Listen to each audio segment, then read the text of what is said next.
하늘과 땅이 뒤섞인 듯한 혼돈의 시대에는 영웅들이 별처럼 쏟아져 나오기 마련입니다.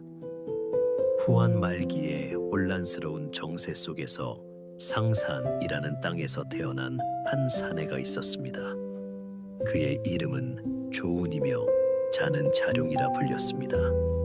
그는 단순히 무예가 뛰어난 장수를 넘어 사람의 도리와 충의가 무엇인지를 온몸으로 증명해낸 인물이었습니다. 그가 살았던 1800년 전의 중국 대륙은 권력을 탐하는 자들의 욕망으로 붉게 물들어 있었고, 백성들은 하루도 마음 편히 눈을 감지 못하는 고통의 세월을 보내고 있었습니다. 그런 어둠 속에서 조자룡이라는 이름은 마치 새벽을 알리는 맑은 종소리처럼 울려 퍼졌습니다. 그는 처음부터 이름난 가문의 자제도 아니었고, 강력한 세력을 등에 업은 지도자도 아니었습니다. 오직 정직한 성품과 타협하지 않는 정의감만을 가슴에 품고 세상 밖으로 나왔습니다. 기록에 따르면 그는 키가 8째에 달하고 풍채가 위엄 있으며 눈매가 수려했다고 전해집니다. 하지만 그의 진정한 아름다움은 외양이 아니라 어떤 상황에서도 흔들리지 않는 평정심과 주군에 대한 일편단심에 있었습니다. 조자룡이 처음으로 역사의 무대에 등장했을 때 그는 공손찬의 수하에 있었습니다.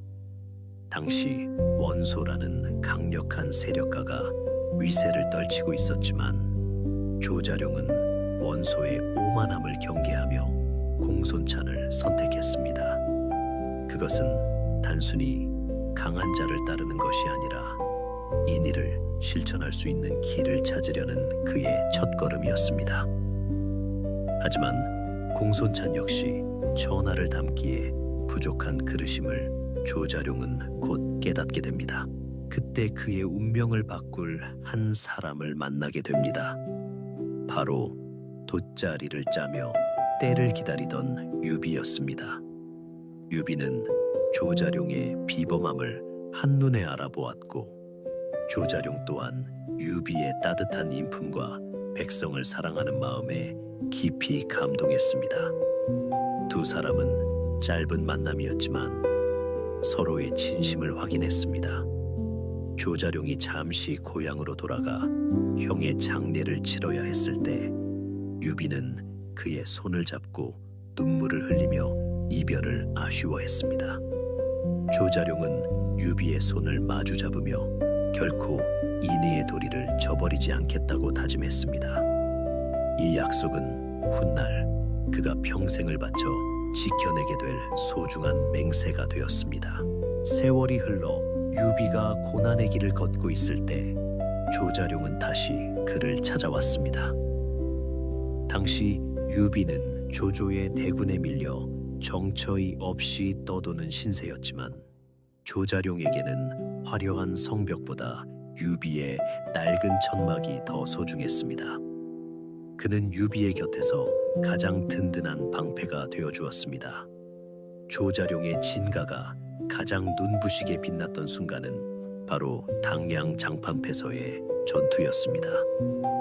조조의 50만 대군이 노도와 같이 밀려오던 그날, 유비의 군사들은 뿔뿔이 흩어졌고 유비의 가족들마저 적진 한복판에 남겨지는 절체절명의 위기가 찾아왔습니다. 모든 이들이 절망하며 도망치기에 급급할 때 오직 한 사람 조자룡만이 말머리를 돌려 적진으로 뛰어들었습니다.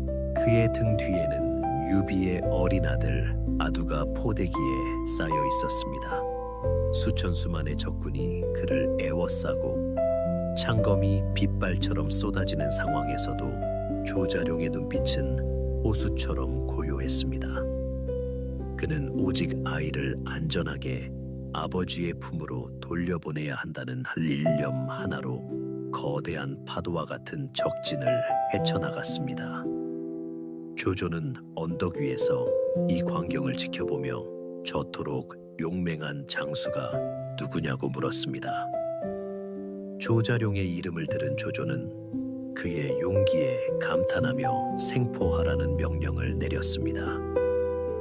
덕분에 화살 세례를 피할 수 있었던 조자룡은 피로 물든 백색 갑옷을 입고 7번이나 적진을 드나들며 마침내 아두를 구해냈습니다.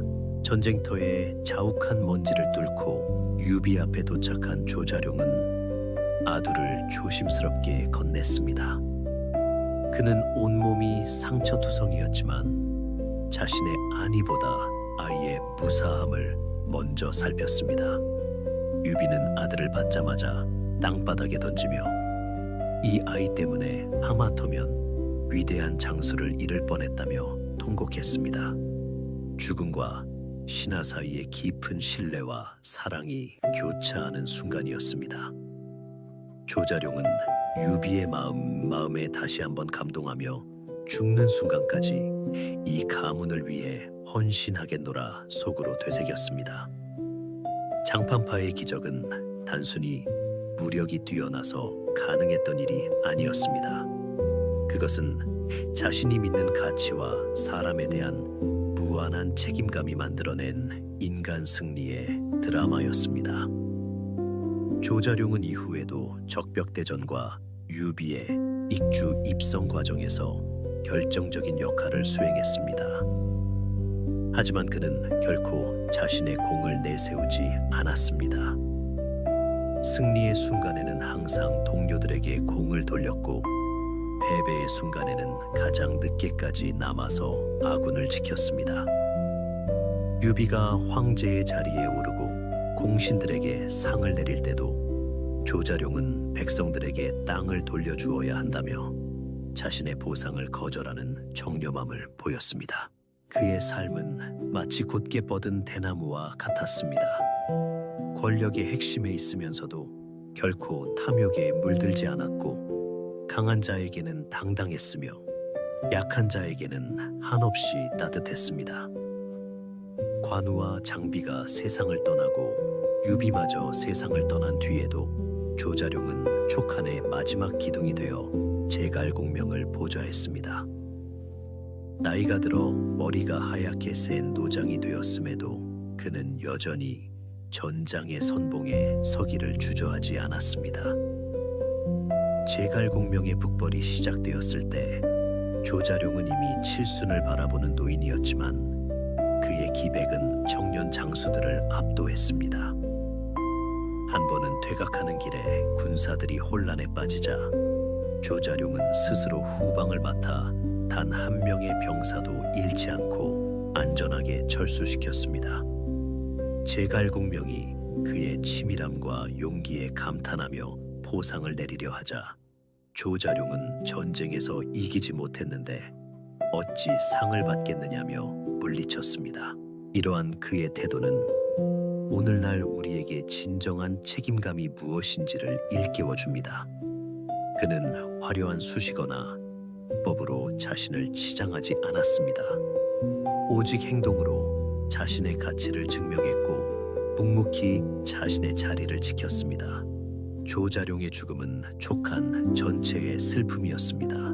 그는 병상에 누워 마지막 순간까지도 북벌의 완수와 나라의 안녕을 걱정했습니다. 그가 눈을 감았을 때 제갈공명은 자신의 팔 하나를 잃었다며 대성통곡했습니다. 조자룡은 갔지만 그가 남긴 청렴과 충의의 향기는 1000년이 넘는 세월 동안 사람들의 가슴 속에 살아 숨쉬고 있습니다. 우리는 흔히 성공을 위해 수단과 방법을 가리지 않는 시대를 살아가고 있습니다. 하지만 조자룡의 일생을 들여다보면 진정한 성공이란 얼마나 높은 지위에 올랐느냐가 아니라 얼마나 올곧은 마음으로 자신의 길을 걸어갔느냐에 달려 있음을 알게 됩니다. 그의 철학은 담백함에 있었습니다. 욕심이 없기에 흔들리지 않았고 사심이 없기에 두려움이 없었습니다. 그는 거대한 역사의 수레바퀴 속에서 자신에게 주어진 역할을 가장 성실하게 수행한 완벽한 인간상이었습니다. 이제 우리는 조자룡이 보여주었던 그 고결한 뒷모습을 따라가 보려 합니다. 그가 장판파의 먼지바람 속에서 끝까지 포기하지 않았던 것은 무엇이었을까요? 단순히 주군의 아들을 구하는 일을 넘어 인간으로서의 도리와 믿음을 지키고자 했던 것은 아닐까요? 도리와 믿음이라는 가치는 조자룡의 전 생애를 지탱하는 굵은 기둥이었습니다. 그 기둥은 바람에 흔들리지 않았고 세월에 부식되지도 않았습니다. 유비가 익주를 평정하고 총나라의 기틀을 마련했을 때의 일입니다.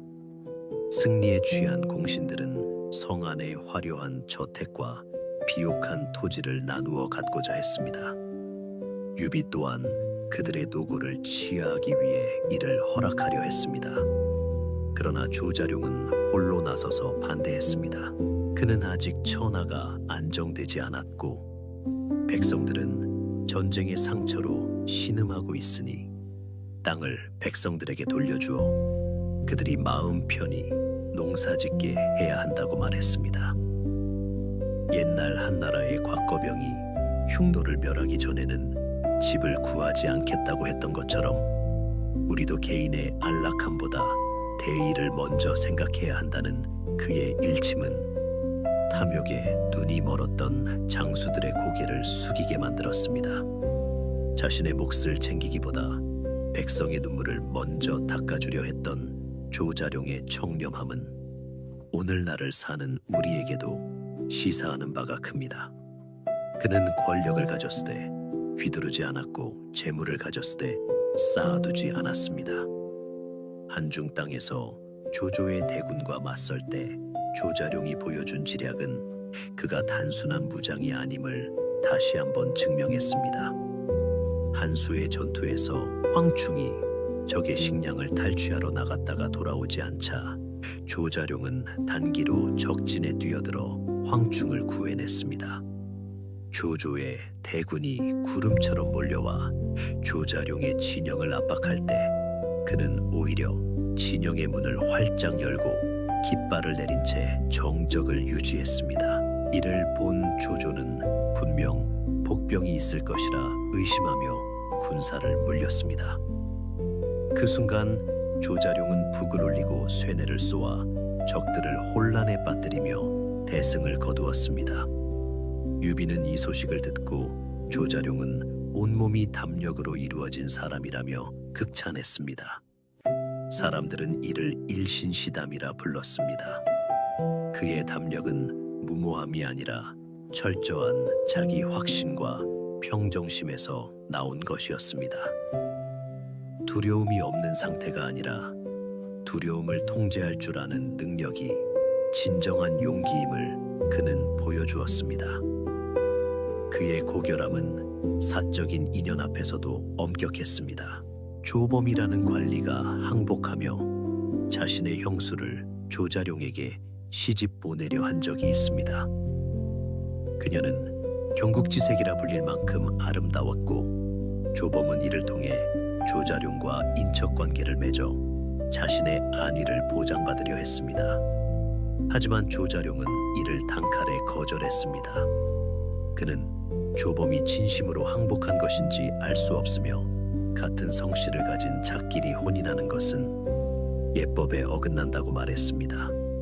주변 장수들이 아름다운 여인을 얻는 것이 무슨 잘못이냐며 권유했을 때도 조자룡은 천하의 여자는 많으나 명예는 한 번 잃으면 다시 찾을 수 없다며 자신의 뜻을 굽히지 않았습니다.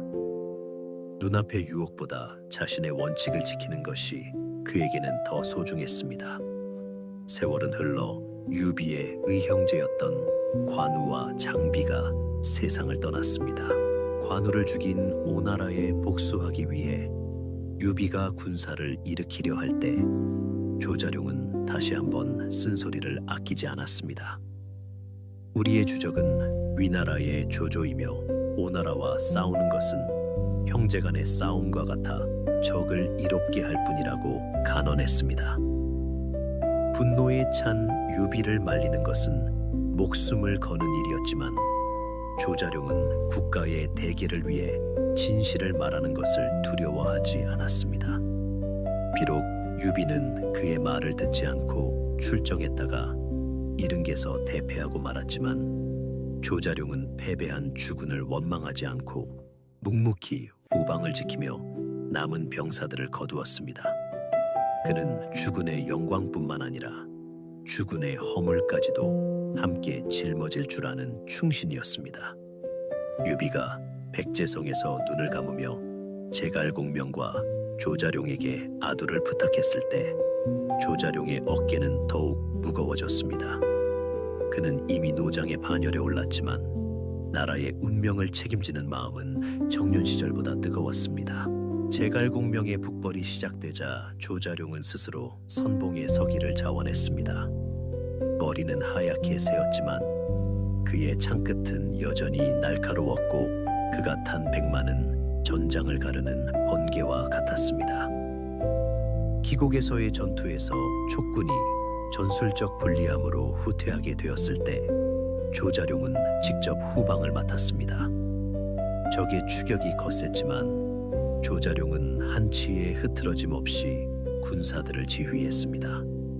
그는 자신이 입고 있던 갑옷과 물자를 하나도 버리지 않고 챙겼으며 부상당한 병사들을 끝까지 챙겨 무사히 퇴각했습니다. 제갈공명은 다른 장수들이 패배하여 돌아올 때 조자룡만이 군사를 온전히 보존해 돌아온 것을 보고 감탄을 금치 못했습니다. 조자룡은 패배 속에서도 장수의 도리가 무엇인지를 몸소 보여주었습니다. 전쟁이 끝나고 제갈공명이 남은 비단을 조자룡의 군사들에게 나누어 주려 하자 조자룡은 이를 거절했습니다. 전쟁에 지고 돌아온 마당에 상을 받는 것은 이치에 맞지 않으니 창고에 넣어 두었다가 겨울에 백성들에게 나누어 주자고 건의했습니다. 그는 마지막까지 자신보다 타인을 먼저 생각했습니다. 그의 삶은 이처럼 매 순간이 선택의 연속이었고 그 선택의 기준은 항상 대의와 백성이었습니다. 조자룡이라는 인물이 수천 년이 지난 지금까지도 사랑받는 이유는 단순히 그가 싸움을 잘했기 때문이 아닙니다. 그가 보여준 인간적인 품격과 꺾이지 않는 절개, 그리고 자신에게 엄격하고 타인에게 너그러웠던 그 마음 때문일 것입니다. 우리는 그가 걸어온 길을 통해 진정한 어른의 모습이 무엇인지를 배웁니다.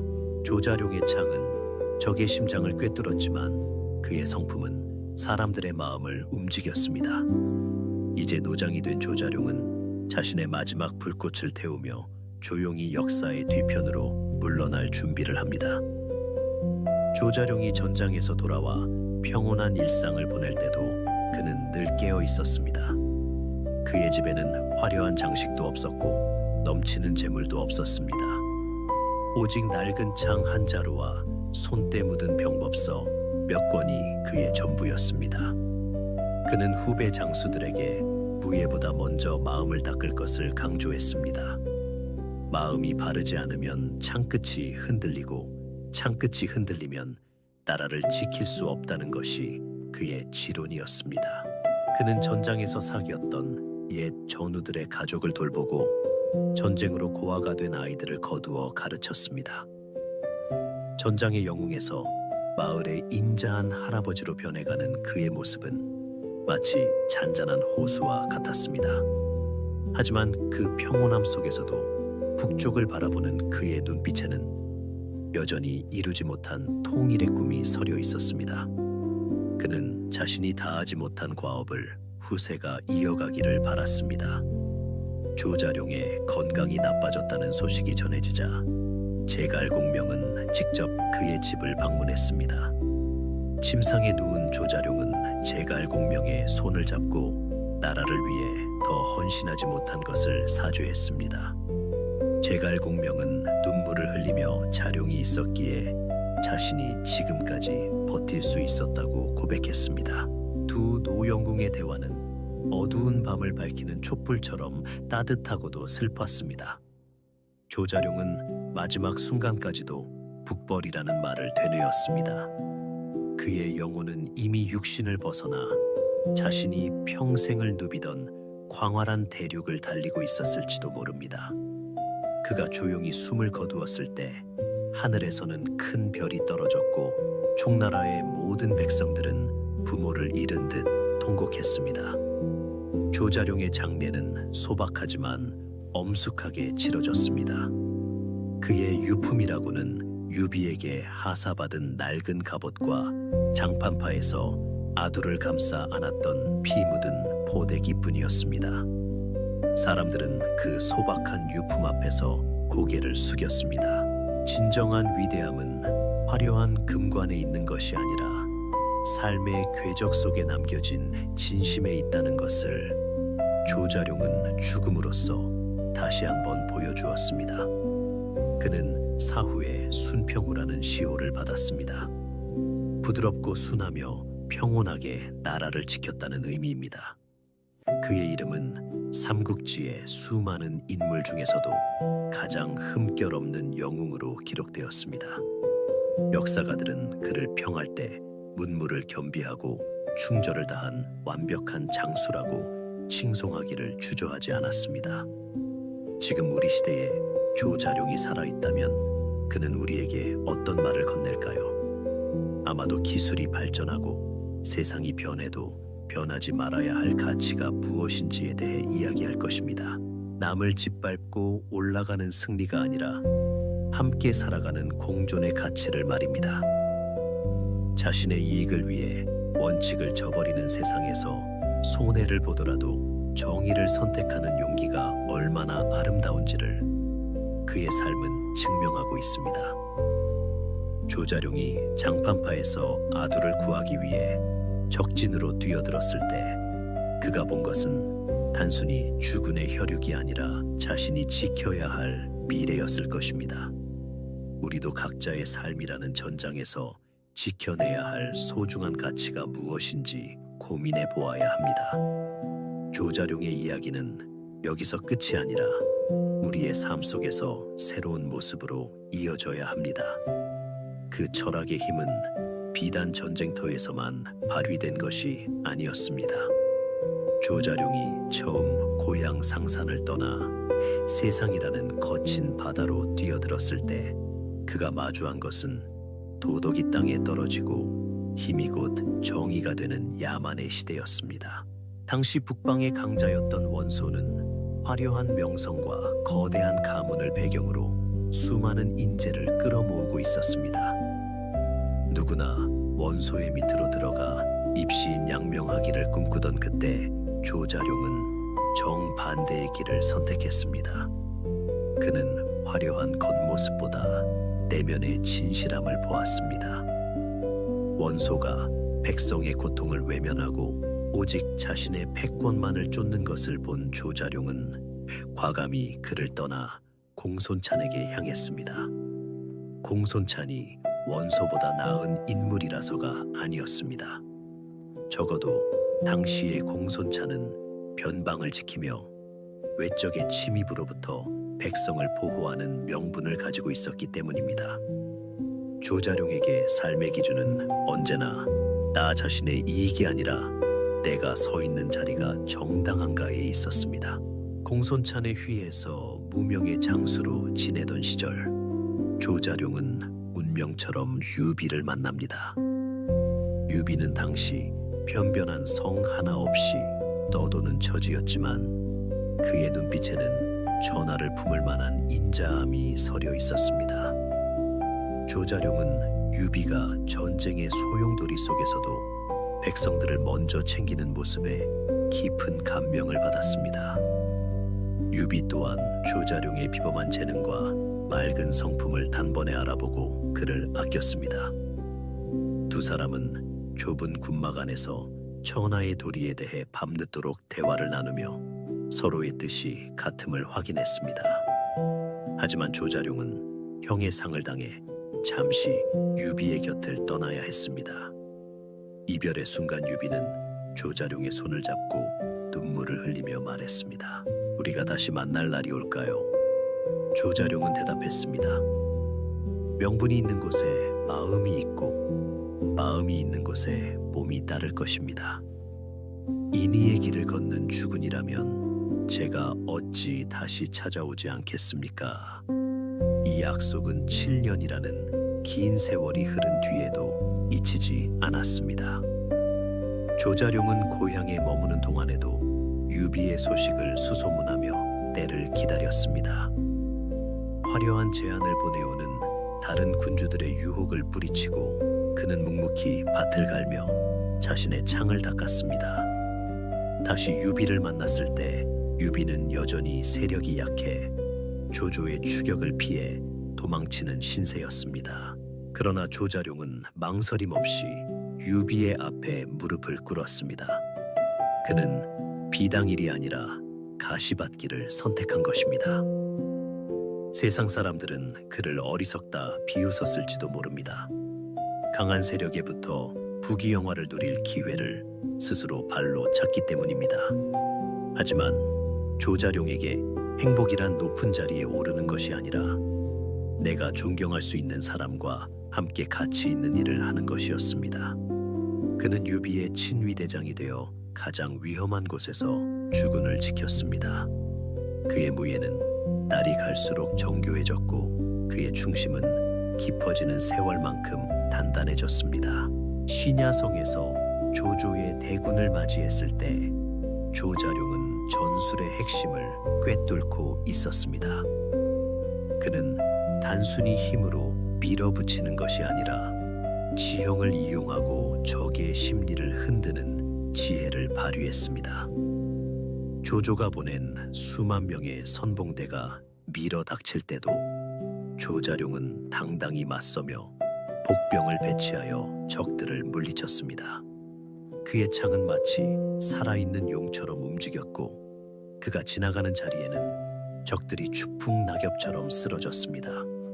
하지만 그는 승리에 도취하지 않았습니다. 오히려 적들의 시신을 보며 전쟁의 참혹함을 슬퍼했고 살아남은 아군 병사들의 상처를 직접 씻겨주며 위로했습니다. 장수란 승리를 가져오는 존재이기도 하지만 병사들의 생명을 책임지는 부모와 같은 존재여야 한다는 것이 그의 생각이었습니다.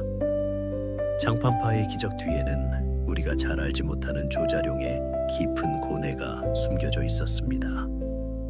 수십만 대군 속으로 홀로 뛰어드는 행위는 사실상 죽음을 자초하는 것과 다름없었습니다.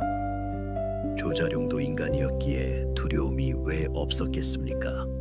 하지만 그는 유비가 백성을 사랑하는 마음으로 자신의 가족마저 뒤로 한 채 피난길에 오른 것을 보았습니다. 주군이 그토록 아끼는 대의를 지키기 위해서는 주군의 혈육을 구하는 것이 신하로서의 마지막 도리라고 판단했습니다.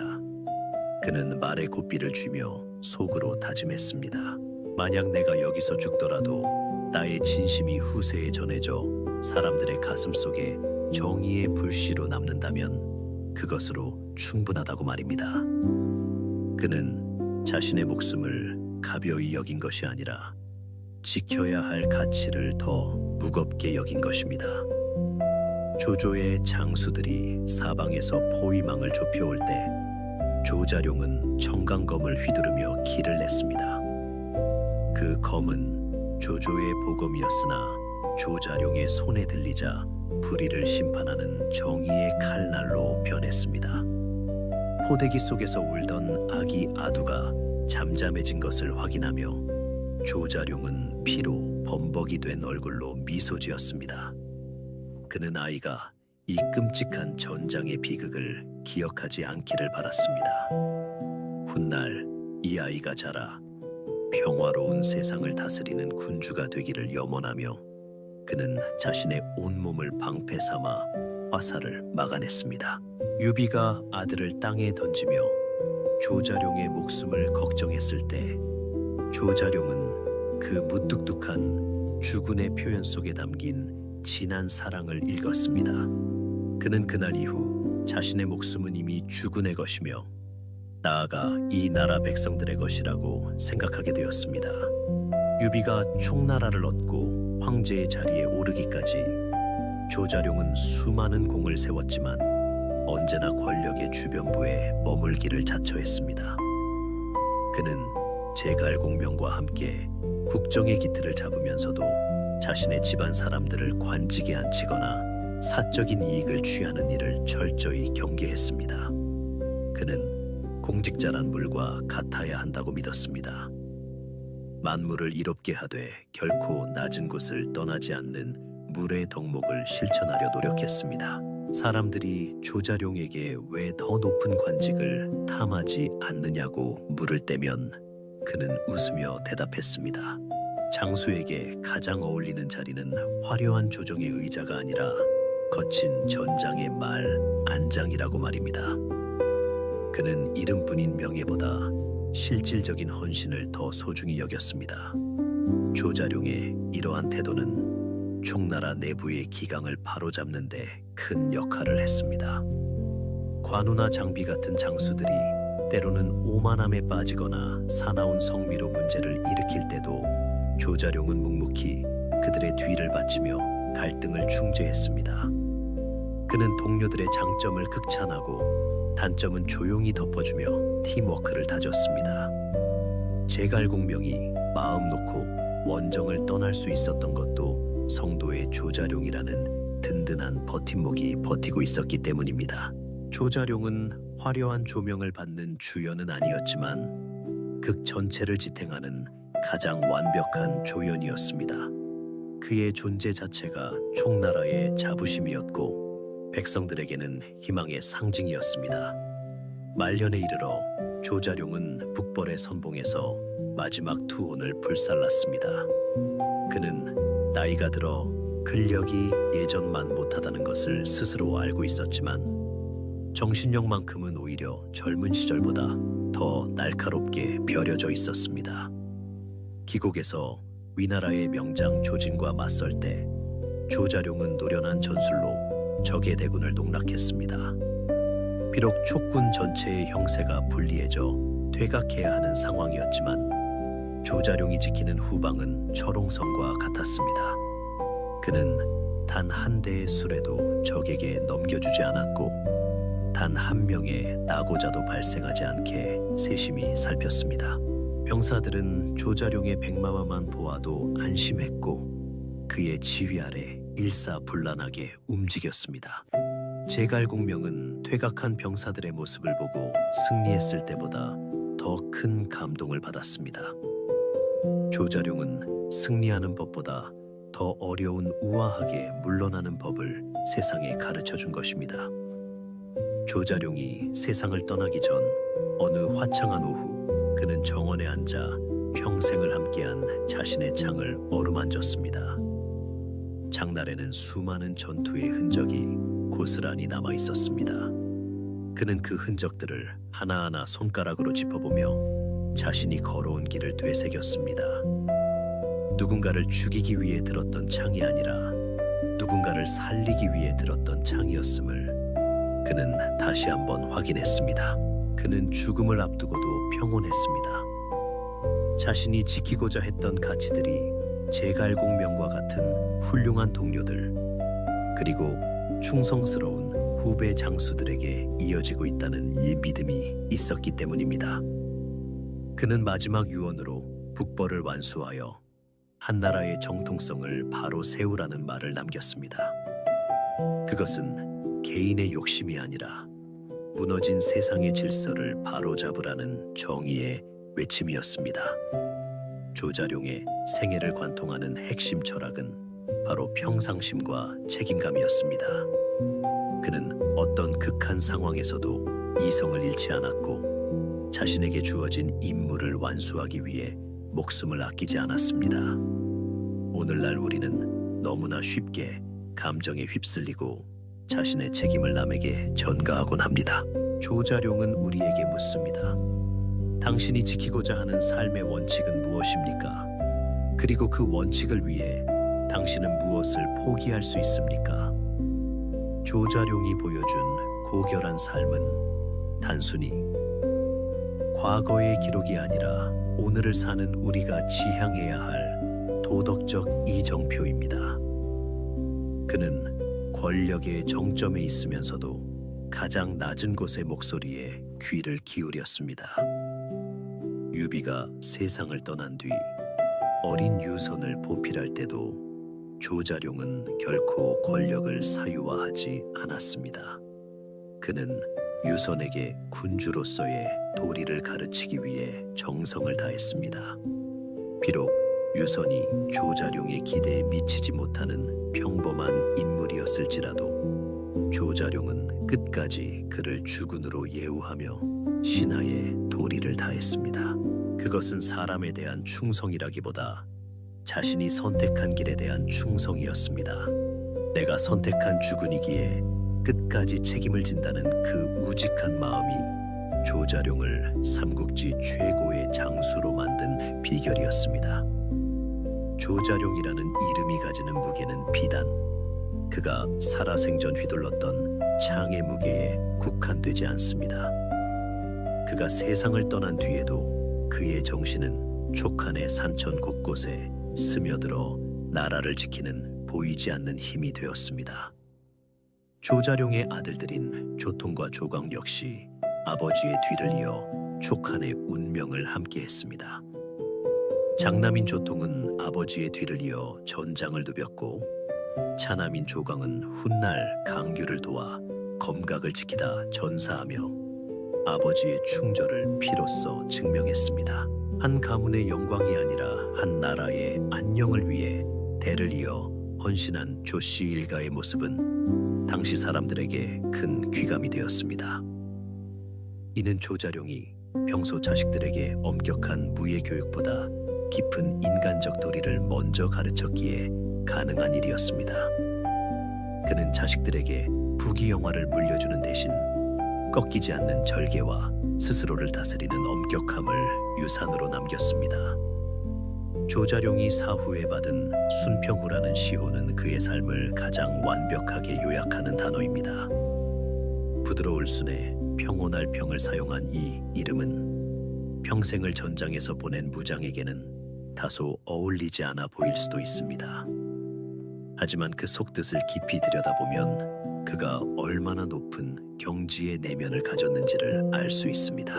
법도를 준수하여 백성을 다스리는 것을 순이라 하고 이를 다스림에 있어 허물이 없는 것을 평이라 합니다. 조자룡은 수많은 공을 세우면서도 결코 오만하지 않았고 패배의 쓴맛을 보면서도 비굴하지 않았습니다. 그의 마음은 항상 호수처럼 고요했고 그 고요함 속에서 나오는 결단력은 적들에게는 공포를 아군에게는 무한한 신뢰를 주었습니다.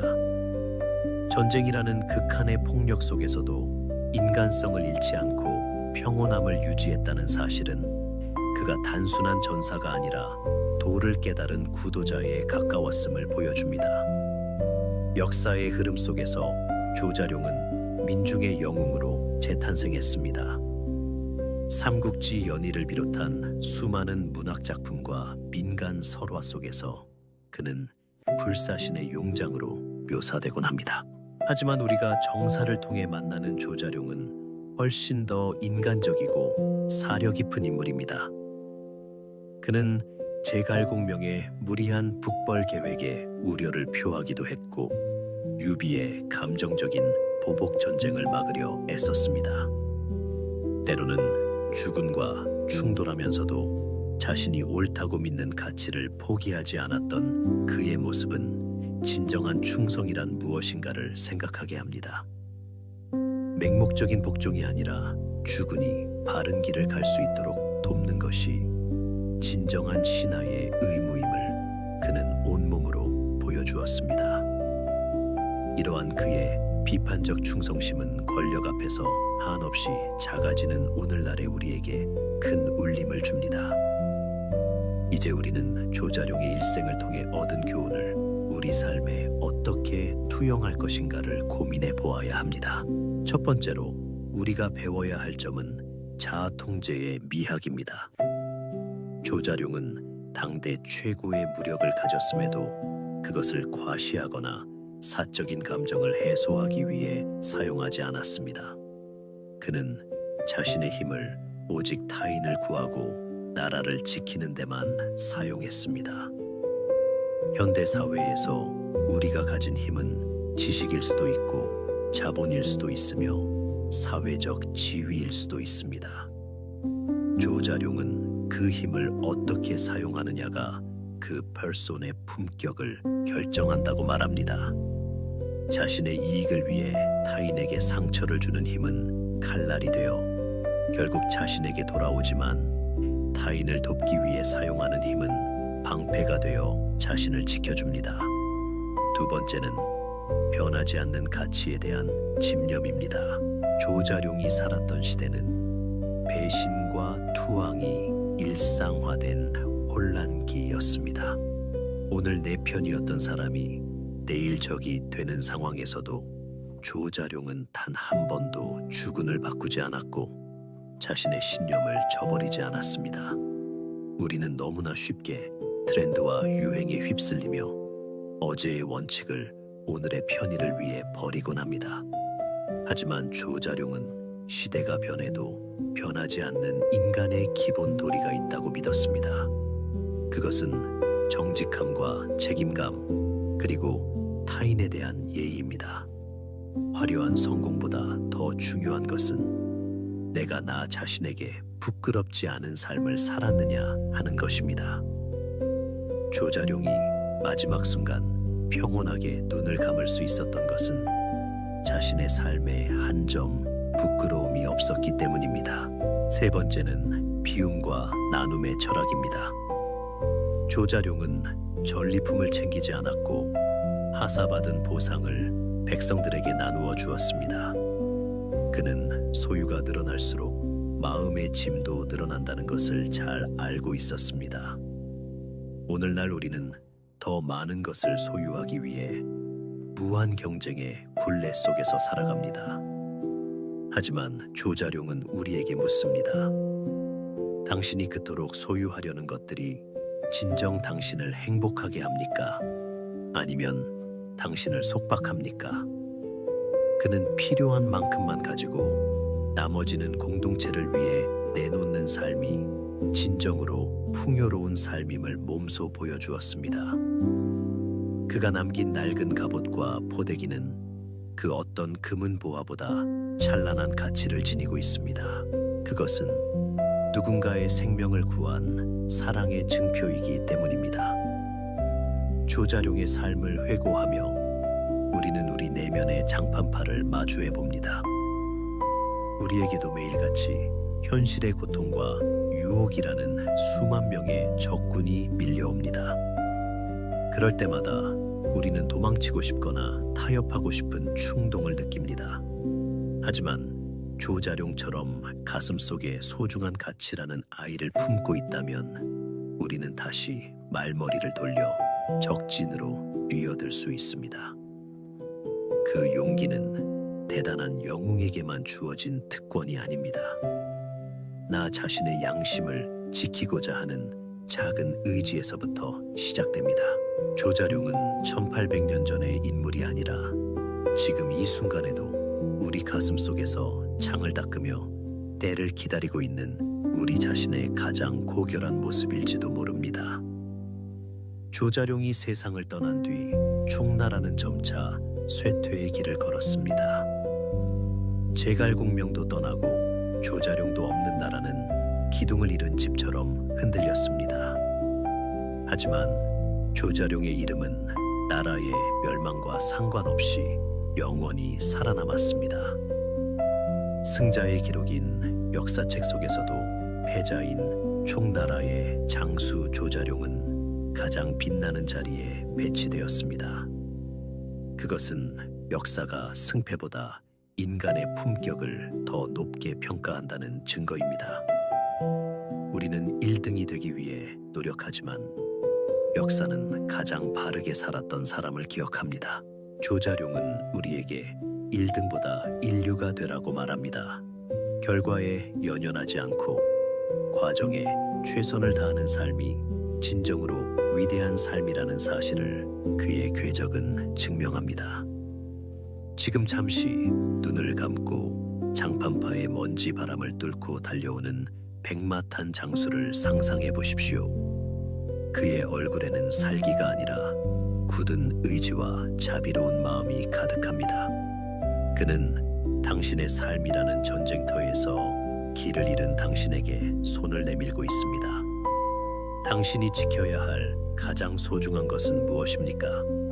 당신이 포기하지 말아야 할 단 하나의 신념은 무엇입니까? 조자룡의 이야기는 여기서 끝나는 것이 아니라 여러분의 삶을 통해 비로소 완성됩니다. 그가 휘둘렀던 창은 이제 여러분의 손에 들려 있습니다. 그 창으로 불의를 베고 정의의 길을 열어가는 것은 이제 여러분의 몫입니다. 조자룡은 죽어서 흙으로 돌아갔지만 그가 남긴 향기는 여전히 우리 곁을 맴돌고 있습니다. 고결한 인품은 천년이 지나도 썩지 않고 오히려 세월이 흐를수록 더 짙은 향기를 바랍니다.